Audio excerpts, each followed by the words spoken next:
Welcome students to this video on writing chemical formulas. बहुत ही interesting video है, बहुत ही मजेदार टॉपिक है और बहुत ज्यादा इंपॉर्टेंट टॉपिक है क्योंकि अगर आप केमिस्ट्री पढ़ रहे हो तो आप केमिकल कंपाउंड से डील करोगे। केमिकल कंपाउंड से डील करोगे तो उनके बड़े बड़े नाम लिखने की बजाय उनका फॉर्मूला लिखना प्रेफर करोगे। ठीक है, अब फॉर्मूला लिखना है तो हमें फॉर्मूला लिखना आना चाहिए। केमिस्ट्री में जब हम बात करेंगे तो हम केमिकल रिएक्शंस की बात करेंगे। केमिकल रिएक्शंस अगर हमें लिखना है तो हमें केमिकल इक्वेशन लिखनी आनी चाहिए और केमिकल इक्वेशन लिखने के लिए हमें केमिकल फॉर्मूला लिखने आनी चाहिए। तो जब तक अगर हम केमिकल फॉर्मूलास लिख नहीं पाएंगे तब तक हमें केमिस्ट्री के अंदर बहुत ज्यादा दिक्कत आने वाली है। तो बहुत ही बेसिक टॉपिक है और बहुत ज्यादा इंपॉर्टेंट है, पर बहुत ही मजेदार टॉपिक है। मतलब अगर आप इसको ध्यान से समझोगे तो बहुत इजी होगा। किसी भी कंपाउंड का फॉर्मूला उसका नाम सुन के इजीली लिख लोगे। ठीक है, तो चलो हम स्टार्ट करते हैं और मैं कोशिश करूंगा कि पहले आपको ब्रीफली थोड़ा कॉन्सेप्ट बता दूं, एकेडमिक कॉन्सेप्ट मतलब केमिस्ट्री से रिलेटेड कॉन्सेप्ट बताऊं और फिर उसके बाद मैं आपको थोड़ा हट के एग्जांपल दूंगा जिससे कि आप अप्रिशिएट कर पाओगे कि जब हम केमिकल फॉर्मूला लिख रहे हैं तो एक पर्टिकुलर अप्रोच हम क्यों फॉलो करते हैं। ठीक है, और वो अप्रोच जो हम फॉलो करते हैं उसको हम बोलते हैं crossing of valencies. Chemical formula लिखने के लिए हमें एलिमेंट्स की वैलेंसीज पता होनी चाहिए।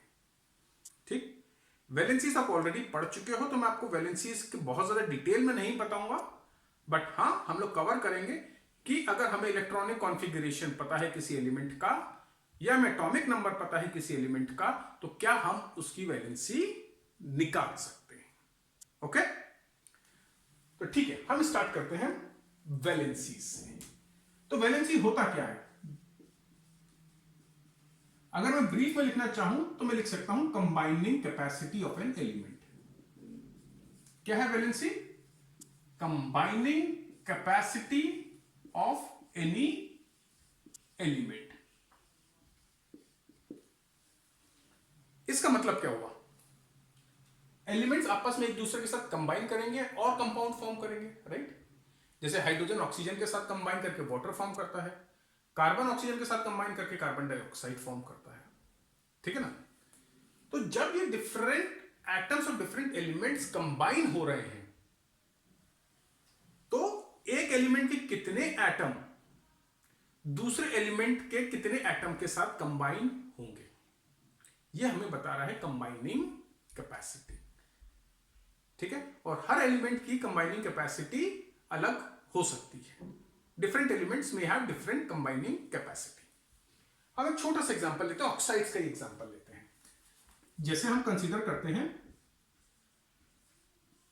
Na2O, then consider let's say MgO, then look at aluminium oxide, and then let's say look at carbon dioxide. ठीक है, अब देखो चारों के फॉर्मूले अलग अलग हैं।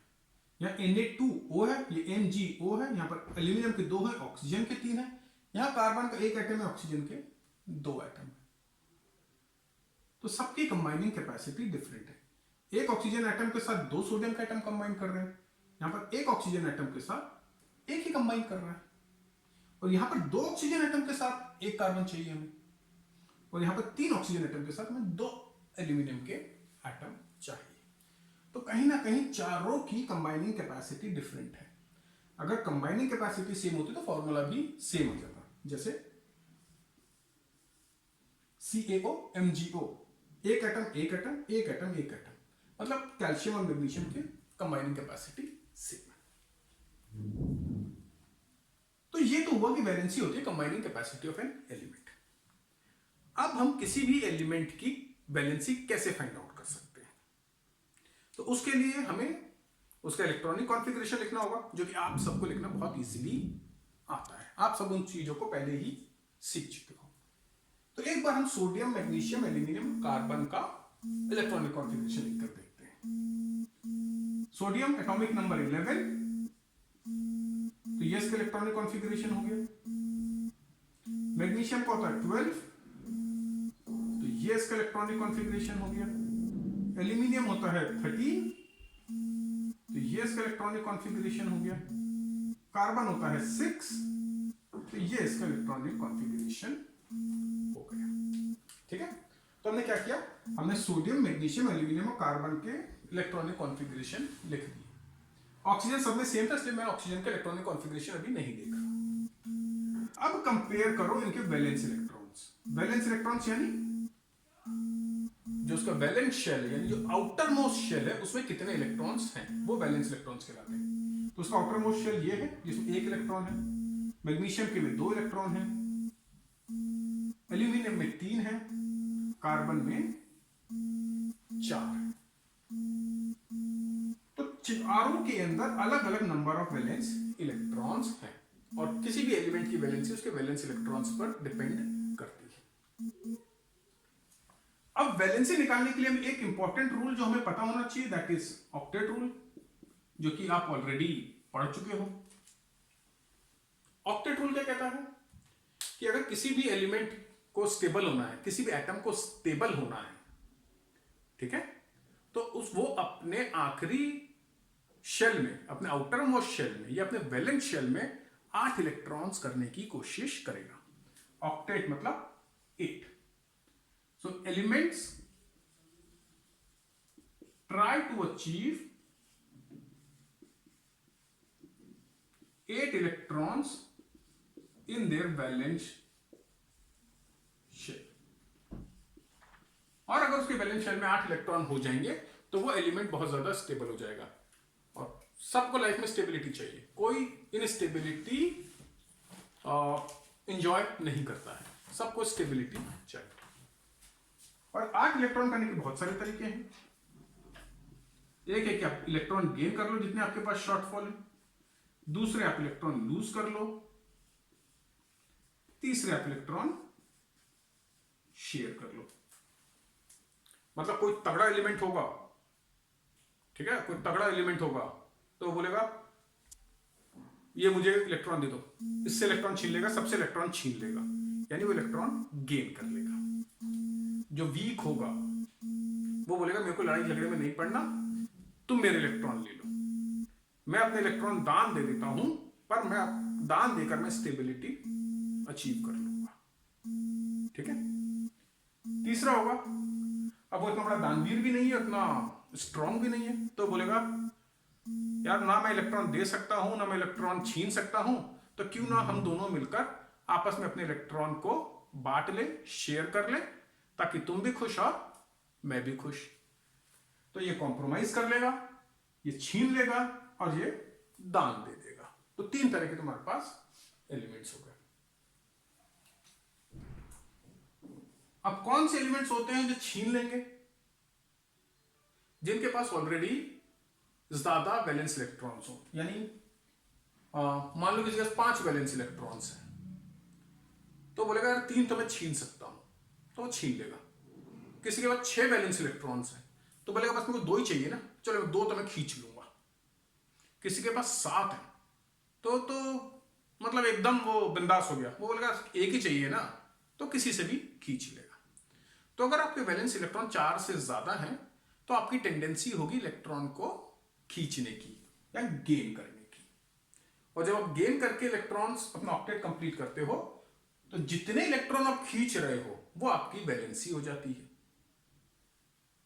लॉस ऑफ इलेक्ट्रॉन, जैसे सोडियम को देखो, इस बेचारे को 7 इलेक्ट्रॉन खींचने पड़ेंगे, तो ये बोलेगा भैया ये मेरे बस की बात नहीं है, मैं नहीं कर सकता, मेरे में इतनी हिम्मत नहीं है कि मैं 7 इलेक्ट्रॉन खींच लूं। तो ये बोलेगा उसके बजाय तो मैं अपना 1 इलेक्ट्रॉन किसी को दान दे देता हूं, तो ये अपना 1 इलेक्ट्रॉन किसी को दे देगा, यानी क्या करेगा, loss of electron. Similarly magnesium के पास 2 है पर उसके बस की बात भी नहीं है कि वो 6 इलेक्ट्रॉन किसी से छीन सके, तो ये भी दानवीर बन जाएंगे, ये भी अपना इलेक्ट्रॉन किसी को दान दे देंगे। सिमिलरली एल्यूमिनियम, ये भी या तो दान दे देगा या किसी का शेयर करने की कोशिश करेगा। कार्बन, अब कार्बन तो ना इधर का है ना उधर का है, ना वो 4 गेन कर सकता है ना वो 4 दान कर सकता है, तो वो बोलेगा कि चलो मैं तो किसी ऐसे एलिमेंट को ढूंढता हूं जो मेरे साथ इलेक्ट्रॉन शेयरिंग करने को तैयार हो जाए। ठीक, तो तीन तरह के एलिमेंट्स हो गए, जो इलेक्ट्रॉन छीन लेंगे, जो इलेक्ट्रॉन दे देंगे, और तीसरे जो इलेक्ट्रॉन शेयर कर लेंगे। तो जितने इलेक्ट्रॉन वो छीनेगा ऑक्टेट कंप्लीट करने के लिए, वो उसकी वैलेंसी हो गई। क्योंकि वो इलेक्ट्रॉन छीन रहा है तो उसकी वैलेंसी को हम जनरली नेगेटिव साइन लगा देते हैं। अगर मैं इलेक्ट्रॉन दे रहा हूं, नेगेटिव चार्ज दे रहा हूं, तो जितने इलेक्ट्रॉन मैं दे रहा हूं वो मेरी वैलेंसी हो गई, पर वो कैसी वैलेंसी हो गई? Positive valency. हम पॉजिटिव साइन लगा देते हैं। ठीक, तो सोडियम क्योंकि एक इलेक्ट्रॉन देगा, इसकी वैलेंसी +1, यहां पर +2, ये +3, और इसकी वैलेंसी 4, ये शेयर कर रहा है। तो ये होती है तुम्हारी वैलेंसी। आगे समझ में? अब जैसे ऑक्सीजन को देखें, ऑक्सीजन का इलेक्ट्रॉनिक कॉन्फ़िगरेशन है 2,6। अब ये तो शेयर बन जाएगा क्या? मेरे पास 6 इलेक्ट्रॉन पहले से ही है, बस 2 इलेक्ट्रॉन तो चाहिए, चलो खींच लेंगे किसी से भी। तो ये 2 इलेक्ट्रॉन खींच लेगा, इसकी वैलेंसी हो जाएगी -2। क्लोरीन देखो, chlorine 17 atomic number, electronic configuration 2,8,7। ये तो और ज्यादा दबंग। ये बोलेंगे भाई मेरे को तो एक ही इलेक्ट्रॉन चाहिए, मैं तो अपने 7 इलेक्ट्रॉन दे नहीं सकता किसी को, एक इलेक्ट्रॉन में छीन लेता हूं। तो ये एक इलेक्ट्रॉन छीनकर अपना ऑक्टेट कंप्लीट करेगा, तो उसकी वैलेंसी हो गई -1। तो जो इलेक्ट्रॉन छीनता है और ऑक्टेट कंप्लीट करता है, उसकी वैलेंसी को हम जनरली नेगेटिव कर देते हैं, और जो इलेक्ट्रॉन देकर अपनी वैलेंसी कंप्लीट कर लेता है, ऑक्टेट कंप्लीट करता है, उसके आगे हम प्लस साइन लगा देते हैं। ठीक है, क्लियर इतना?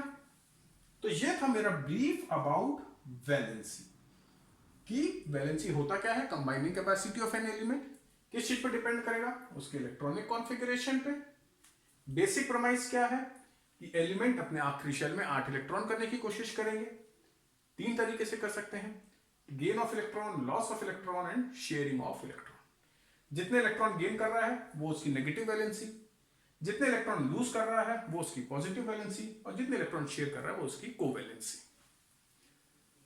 ठीक, तो ये है हमारा बेसिक अबाउट वैलेंसी, जो हमें पता होना चाहिए, और ये हमें पता है तो हम अब फॉर्मूलाज लिख सकते हैं।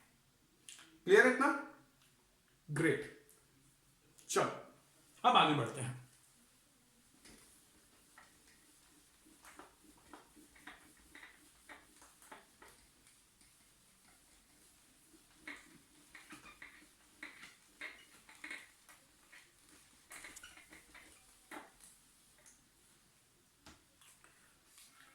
तो अब हम देखेंगे कि फॉर्मूला कैसे लिखा जाता है।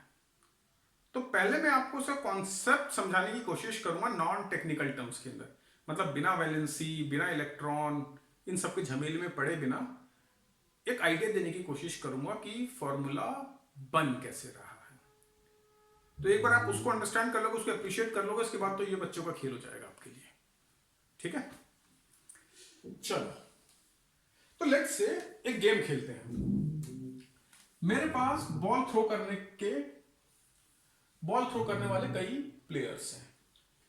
अब एक प्लेयर की टीम में है, उसको मैंने बोला नाम दिया ए, दूसरी टीम है बी, और लेट्स से तीसरी टीम है सी।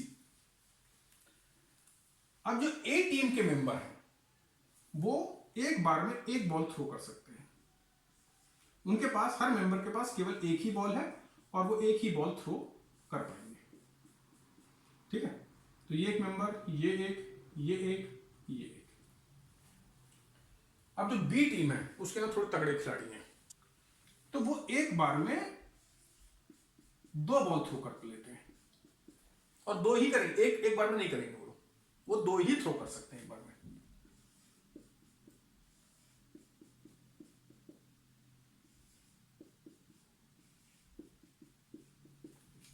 ठीक, और सी वाले तो और भी स्किलफुल हैं, और भी खतरनाक है। वो एक बार में कितनी बॉल थ्रो करेंगे? 3। और उन्होंने बोल दिया कि भाई मैं 3 ही करूंगा, ना 1 करूंगा, ना 2 करूंगा, ना 4 करूंगा, केवल 3 बॉल ही एक बार में मैं थ्रो करूंगा। तो इसके पास एक बार में 3 बॉल्स थ्रो कर सकते हैं।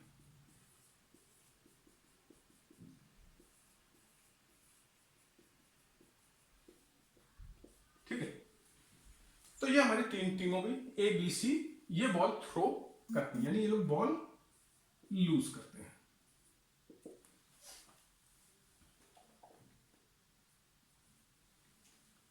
अब हमारी दूसरी तरफ टीम है टीम एक्स, वाई और लेट्स से जेड। अब ये बॉल थ्रो करते हैं और ये लोग बॉल्स को कैच करते हैं। तो एक्स टीम के अंदर एक बार में एक ही बॉल को कैच करने की वो है कैपेसिटी। यहां पर वाई के अंदर एक बार में दो बॉल्स कैच कर सकते हैं और दो से कम नहीं करेंगे ना दो से ज्यादा करेंगे। और जेड के अंदर बड़ी जगह है तो एक बार में तीन तीन बॉल्स कैच करेंगे। ठीक, तो हमारे पास तीन टीम थी ए बी सी जो बॉल थ्रो कर रही थी। ए वाले एक बार में एक ही बॉल थ्रो कर सकते हैं, उनके पास हर प्लेयर के पास एक बॉल है। बी में हर प्लेयर के पास दो दो बॉल है और एक बार में दोनों बॉल थ्रो करेंगे, एक नहीं कर सकते। सी के पास हर प्लेयर के पास तीन तीन बॉल है और एक बार में तीन ही बॉल थ्रो करेंगे, ना एक करेंगे ना दो करेंगे ना चार करेंगे। सिमिलरली दूसरी तरफ हमारी टीम है एक्स वाई जेड। एक्स एक बार में केवल एक ही बॉल कैच कर सकता है, वाई एक बार में दो बॉल कैच करेगा और जेड एक बार में तीन तीन बॉल कैच करेगा। अब हमें मैच कराना है, इस तरीके से मैच कराना है कि एक्स को अपना ये जो बकेट है इसको फुल करना है। ठीक है, अब वो अपनी एक बकेट फुल करना चाहेगा और जरूरत पड़ी तो दूसरी या तीसरी करेगा। अगर एक बकेट फुल हो जाती है तो कोई दिक्कत नहीं है। ठीक है, अब एक्स और मानो इन दो टीम के बीच में मैच हुआ तो एक्स को अपनी एक बकेट फुल करनी है। तो एक्स को कितने प्लेयर्स थ्रो करेंगे तब उसकी बकेट फुल हो जाएगी? एक ही प्लेयर बॉल थ्रो कर देगा तो उसकी बकेट फुल हो जाएगी, राइट? ठीक है, तो एक्स की कैपेसिटी है एक, उसने ली ए से, ए की कैपेसिटी भी एक है, तो इसको केवल एक प्लेयर चाहिए। तो एक तरीके से हम बोल सकते हैं ए एक्स कॉम्बिनेशन चाहिए, ए को एक एक्स चाहिए। अब हम y की बात करें, y को दो बॉल चाहिए अपने एक में। तो अगर y की ये बकेट्स को a फिल कर रहा है तो एक बकेट फिल करने के लिए कितने a के प्लेयर्स चाहिए पड़ेंगे? उसको दो चाहिए पड़ेंगे, एक से एक बॉल दूसरे से दूसरी बॉल। मतलब y की कैपेसिटी कितनी थी? दो। उसको फिल कौन कर रहा है? a, और a की कैपेसिटी एक बार में एक बॉल देने की है। तो कितने मेंबर्स चाहिए a के y को फुल करने के लिए? दो मेंबर्स। तो क्या हम इसको ऐसे लिख दें? a टू y, a के दो मेंबर्स y की बकेट को फुल कर सकते हैं। अब z देखो, z की एक बकेट में कितनी बॉल्स आनी चाहिए? तीन बॉल आनी चाहिए ना। तो भैया अब ए के प्लेयर्स ने इसको भरना शुरू किया। एक प्लेयर एक बॉल डाल देगा, दूसरा प्लेयर दूसरी बॉल डालेगा, तीसरा प्लेयर तीसरी बॉल डालेगा। तो z की बकेट फिल करने के लिए हमें कितने प्लेयर चाहिए पड़ेंगे? ए के तीन प्लेयर्स चाहिए पड़ेंगे, क्योंकि एक प्लेयर एक ही बॉल दे पाएगा। तो क्या हम ऐसे लिख सकते हैं? A3Z कि Z की एक बकेट फिल करने के लिए कितने A के प्लेयर्स चाहिए? 3। तो क्या मैं इसको इस तरीके से बना सकता हूं? यहां लिखा मैंने A, यहां लिखा मैंने Z। A की कैपेसिटी 1, Z की कैपेसिटी 3। तो Z की कैपेसिटी चली गई A के पास, A की कैपेसिटी आ गई Z के पास। सिमिलरली यहां पे Y की कैपेसिटी 2, A की कैपेसिटी 1, Y की कैपेसिटी चली गई यहां, A की आ गई यहां। सिमिलरली ये, तो मैंने क्या किया? मैंने उनकी कैपेसिटीज क्रॉस कर दी। ठीक है, इतना समझ में आ गया? चलो आगे देखते हैं एक और एग्जांपल। अब मानो मेरे को x भरना है और x भरने के लिए मेरे पास B टीम के प्लेयर्स ही अवेलेबल है। अब बेचारे x को तो चाहिए एक बॉल, लेकिन B के प्लेयर ने बोल दिया भैया मैं तो एक बार में दो ही बॉल दे सकता हूं, उससे कम नहीं दे पाऊंगा। तो x क्या करेगा? x बोला कोई बात नहीं, वो अपने दूसरे प्लेयर से बात करेगा, बोले आ जाओ मेरे साथ, हम दोनों कंबाइन हो जाते हैं और B से बॉल ले लेते हैं। तो एक्स ने अपने क्या किया, दूसरे साथी को ले लिया और बी ने अपनी बॉल डाली, एक बॉल इस वाले के साथ चली गई और दूसरी बॉल इस बकेट में आ गई, राइट। यही हुआ ना भाई, एक्स की एक बकेट में तो एक ही बॉल आ सकती थी, पर बी ने बोल दिया भैया मैं तो एक बार में 2 बॉल दूंगा। तो अब एक्स ने क्या किया, बोले ठीक है तू भैया 2 बॉल दे दे, मैं एक और बकेट लेता हूं अपनी। तो 2 बकेट लेकर खड़ा हो गया, बी ने अपनी बॉल गिराई, उसने एक बकेट में एक बॉल ले ली, दूसरे बकेट में दूसरी बॉल ले ली और उसकी बकेट फुल हो गई, ठीक। अब जब ये बकेट फुल हुई तो एक्स की मेरे को एक बकेट लगी, सॉरी एक्स की मेरे को 2 बकेट लगी और बी का एक प्लेयर, बी का एक प्लेयर, एक्स की 2 बकेट। या इसको मैं ऐसे लिख दूं, बी की कैपेसिटी थी 2, एक्स की कैपेसिटी थी 1, इनको हमने आपस में इंटरचेंज कर लिया और हमारा फॉर्म ये बन गया bx2, ठीक। तो चलो अब देखिए एक और example, last example. I hope आपको समझ में आ रहा होगा, मजा भी आ रहा होगा, ठीक है। अभी तक हमने एक भी टेक्निकल टर्म यूज नहीं किया इसके अंदर। अब हम बात करते हैं z की। लेट्स से z के पास बास्केट्स हैं जिसकी कैपेसिटी कितनी है, 3 बॉल, मतलब एक बास्केट में 3 बॉल आ सकती है। तो z की कोशिश यही है कि वो अपने बास्केट में 3 बॉल कर ले या बास्केट पूरी की पूरी खाली है। तो z ने सोचा चलो b के पास चलते हैं और b से बोलते हैं कि भैया मेरी मदद करो उस बास्केट को फिल करने में। तो जब z b के पास गए तो b ने बोला कि मैं आपको 2 बॉल दे सकता हूं। तो z ने बोला नहीं मुझे तो 3 बॉल चाहिए। तो b ने बोला अच्छा मैं एक काम करता हूं, मैं एक और प्लेयर को ले लेता हूं अपने साथ और हम दोनों अपनी 2-2 बॉल दे देंगे आपको, तो 4 बॉल मिल जाएगी, आपका काम हो जाएगा। तो z ने सोचा कि 4 बॉल मिलेगी तो 3 बॉल एक बास्केट में जाएगी, चौथी बॉल दूसरी बास्केट में, तो मेरी दूसरी बास्केट फिल नहीं होगी। तो z ने बोला भाई ये तो नहीं हो सकता, मेरे को तो 3 बॉल चाहिए। तो b ने बोला नहीं हम तो एक प्लेयर 2 बॉल ही दे सकते हैं, या तो 2 ले लो, 4 ले लो, 6 ले लो, 8 ले लो, जो आपको चाहिए ले लो। तो z भी समझदार था, उसने क्या किया, उसने बोला चलो मैं अपनी एक और बास्केट ले आता हूं अपने साथ। तो 2 बास्केट हो गई, यानी 2 बास्केट में 6 बॉल हो जाएंगी। तो अब z b के पास पहुंचे, बोले ठीक है तुम 3 प्लेयर ले आओ और तीनों मेरे को 2-2 बॉल दे दो। तो b ने बोला हाँ ये तो हो सकता है। तो फिर क्या हुआ, 3 प्लेयर आए b के, उन्होंने अपनी बॉल गिराई, तो 3 बॉल उसने z ने एक बास्केट में ले ली और बाकी 3 बॉल दूसरी बास्केट में, ठीक।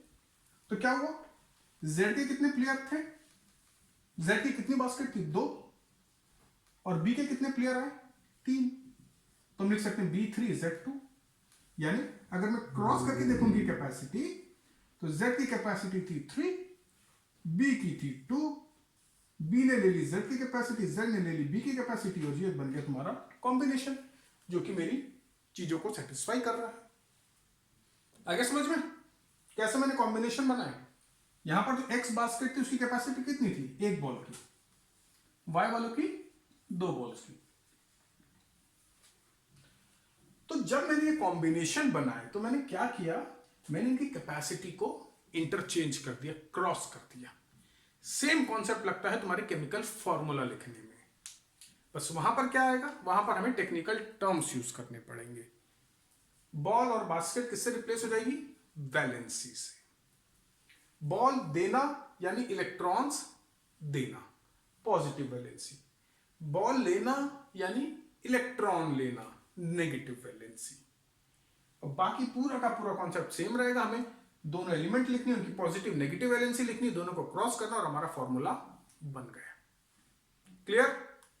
तो चलो अब चलते हैं हम केमिस्ट्री यानी टेक्निकल टर्म्स यूज करके फॉर्मूला लिखने की ओर।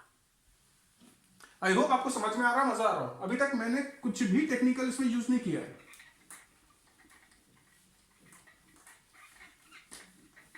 तो सबसे इंपॉर्टेंट चीज क्या रहेगी फॉर्मूला लिखने में, जैसे हमने बोला कि यहां पर हम बॉल की कैपेसिटी और बास्केट की कैपेसिटी क्रॉस कर रहे थे। केमिकल फॉर्मूला लिखने में हम किस चीज की कैपेसिटी क्रॉस कर रहे हैं, हम क्रॉस कर रहे हैं उनकी वैलेंसी या उनकी कंबाइनिंग कैपेसिटीज को। तो मुझे एलिमेंट्स की वैलेंसीज अच्छे से पता होनी चाहिए। वैलेंसीज पता है, सिंबल्स पता है, तो फॉर्मूला लिखना तो चुटकियों का काम है। चलो तो सबसे पहले मैं वैलेंसीज लिखवा देता हूं इंपॉर्टेंट एलिमेंट्स की, और उसको यूज करके हम सारे फॉर्मूलाज लिखेंगे। चलो जल्दी जल्दी करते हैं। +1 वैलेंसी, +2, +3, लेट्स से -2 और -1, ये एग्जांपल लेते हैं।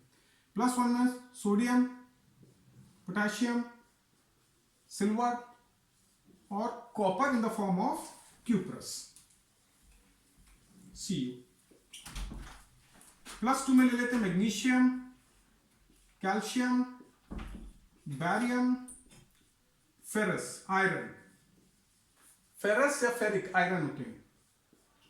यहां पर इसकी वैलेंसी 2 है। कुछ एलिमेंट्स होते हैं जो वेरिएबल वैलेंसी शो करते हैं, जैसे copper, ferrous etcetera. Zinc, lead.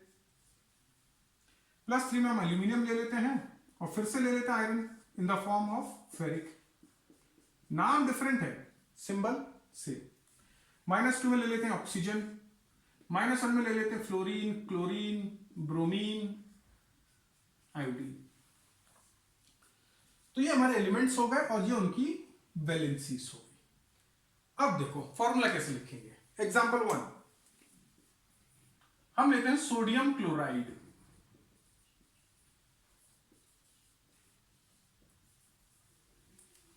नाम से देखो पता चल रहा कौन कौन से एलिमेंट है। क्लोरीन जब किसी एलिमेंट में ऐसे नेगेटिव आयन प्रेजेंट होता है तो उसको बन जाता है क्लोराइड। ऑक्सीजन बन जाता है ऑक्साइड, फ्लोरीन बनेगा फ्लोराइड, ब्रोमीन बनेगा ब्रोमाइड, आयोडीन बनेगा आयोडाइड। ठीक। सोडियम एसिटिस, तो मतलब जो नेगेटिव वाला पार्ट है, जो नेगेटिव आयन वाला पार्ट है, उसमें या तो IDE8, ITE इस तरीके से एंड होता है। तो सोडियम क्लोराइड देखें तो सोडियम आ रहा है इसमें, इसका सिंबल लिख दो सबसे पहले। क्लोराइड यानी क्लोरीन आ रहा है, इसका सिंबल लिख दो। सोडियम की वैलेंसी +1, क्लोरीन की -1। तो यहां पर माइनस प्लस नहीं लिखते, सीधे केवल वैलेंसीज ही लिखेंगे। माइनस और प्लस का क्यों लिखना है? जो माइनस वाला पार्ट है वो राइट हैंड साइड में आता है, जो प्लस वाला पार्ट है वो लेफ्ट हैंड साइड में आता है। सोडियम की +1 तो लेफ्ट हैंड साइड में, क्लोरीन की -1 तो वो राइट हैंड साइड में। अब जैसे हमने बॉल और बास्केट में किया था, इनकी कंबाइनिंग कैपेसिटी है, वैलेंसीज को क्रॉस कर दो तो सोडियम को 1 मिल जाएगा, क्लोरीन को 1 मिल जाएगा और हमारा फॉर्मूला बन जाएगा NaCl। 1 आता है तो हम दिखाते नहीं है उसको 1 को, यहां पर कोई भी नंबर नहीं है, मतलब 1 है वो। ठीक, तो ये हो गया हमारा सोडियम क्लोराइड। नेक्स्ट एग्जांपल लेते हैं हम, लेट्स से सोडियम ऑक्साइड ले लेते हैं।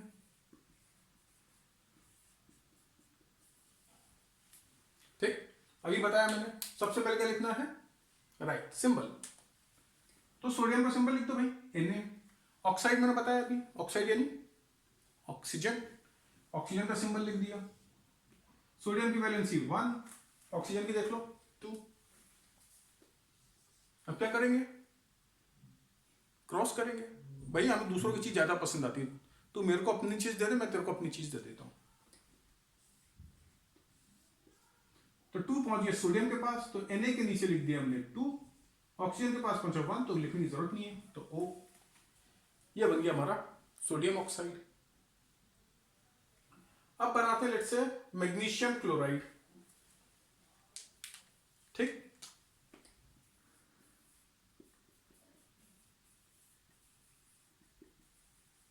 मैग्नीशियम क्लोराइड,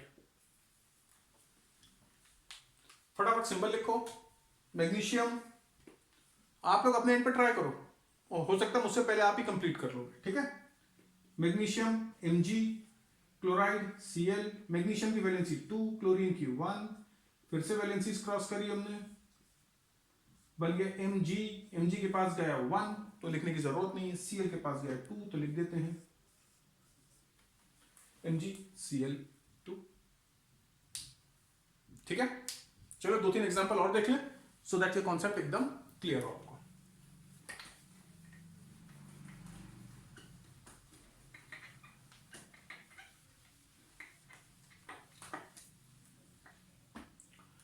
फोर्थ एग्जांपल लेते हैं। अब क्या ले example? Let's say calcium oxide. Sorry, तो हम लिखते हैं कैल्शियम ऑक्साइड। ठीक है, तो कैल्शियम का सिंबल लिख दो Ca। याद रखो कैल्शियम Ca होता है, Cl नहीं होता है। सबसे बड़ा मिस्टेक करते हैं बच्चे, कैल्शियम को भी Cl लिख देते हैं। ऑक्सीजन का O, कैल्शियम की वैलेंसी 2, ऑक्सीजन की वैलेंसी 2। अब देखो, अगर तुम्हारे पास वैलेंसीज इस तरीके से आती हैं कि हम उसको कॉमन नंबर से डिवाइड कर सकते हैं, तो हम इसे डिवाइड करके सिंपलेस्ट फॉर्म में लाना है। बेसिक तो 2 2 से डिवाइड हो जाएगा, ये भी 2 2 से डिवाइड हो जाएगा। दोनों एक ही नंबर से डिवाइड करना है, तो 1 1 पहुंचा, 1 लिखने की जरूरत नहीं है, आपका फॉर्मूला बन गया कैल्शियम ऑक्साइड। ठीक, नेक्स्ट एग्जांपल, फेरिक ऑक्साइड।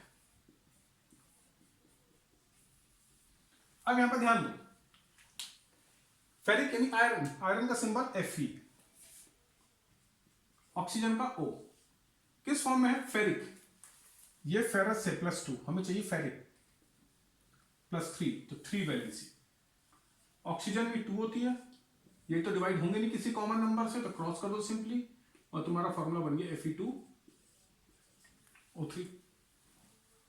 आ रहा है मजा? सिंपल है। चलो लास्ट एग्जांपल देखते हैं।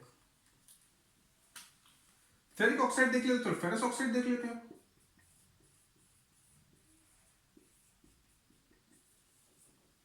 सिंबल तो सेम है,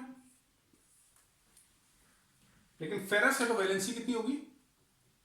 2।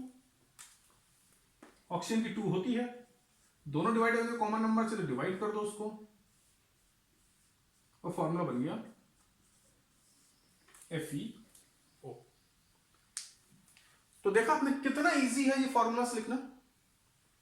मेन चीज जहां पर गड़बड़ करते हो आप लोग, वो कि आपको वैलेंसीज ही नहीं पता होती।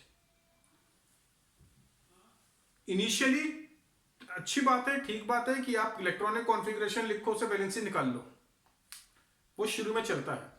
बट जैसे जैसे आप आगे बढ़ोगे, आपको वैलेंसीज बाय हार्ट होनी चाहिए। मतलब आपने देखा sodium +1, chlorine -1, ferrous +2, ferric +3, cuprous +1, cupric +2, मतलब एकदम रटी होनी चाहिए आपको। तो उसके लिए कोई शॉर्टकट नहीं है, आपको ये वैलेंसीज याद करनी होंगी। इसको टेबुलर फॉर्म में लिखो, +1 के नीचे सारे एलिमेंट्स लिख दो, +2 के, +3 के, -2, -4। ठीक, तो अभी स्टार्टिंग में इन एलिमेंट्स पर फोकस करो, इनकी वैलेंसीज याद करो। वैलेंसीज याद हो गई तो फॉर्मूला लिखना तो मतलब आपका 10-10 सेकंड के अंदर फॉर्मूला लिखोगे आप लोग। और एक बार आप कंफर्टेबल हो गए फॉर्मूला लिखने में, तो आपको क्रॉसिंग वाला पार्ट भी नहीं यूज करना है। आपको तो सिंपली मन में अपनी कैलकुलेशन करनी है और खत्म, सीधा फॉर्मूला लिखना है। ठीक, तो ये वीडियो था ऑन राइटिंग केमिकल फॉर्मूला, जो कि मैंने स्टार्टिंग में भी बोला था, बहुत ही ज्यादा बेसिक पर बहुत ज्यादा इंपॉर्टेंट है। पूरी की पूरी केमिस्ट्री की स्टडी इसी के ऊपर टिकी है। केमिकल फॉर्मूला लिखना आता है तो आप केमिकल इक्वेशंस लिख सकते हो, आप चीजों को अंडरस्टैंड कर पाओगे, वरना उसी में घूमते रहोगे कि फॉर्मूला क्या होगा क्या नहीं होगा वगैरह वगैरह। सो आपको वैलेंसी याद करनी पड़ेगी, इसका कोई शॉर्टकट नहीं है। आप वैलेंसीज याद करो और उसके बाद फॉर्मूलास लिखने की प्रैक्टिस करो। जितनी ज्यादा प्रैक्टिस करोगे उतना बाय हार्ट चीजें होती चली जाएंगी। So I hope you enjoyed this video, और नेक्स्ट वीडियो में मैं केमिकल फॉर्मूला का सेकंड पार्ट ब्रीफली कवर करूंगा, जिसके अंदर हम पॉलीएटॉमिक आयंस के साथ फॉर्मूलेस बनाएंगे। कॉन्सेप्ट सिमिलर है, बट फ्यू एग्जांपल्स मैं आपको दूंगा, जिसको देखकर आपको समझ में आ जाएगा कि पॉलीएटॉमिक आयंस के साथ जब हम काम कर रहे हैं तो क्या प्रिकॉशंस लेने हैं। So till then, goodbye and have a nice time.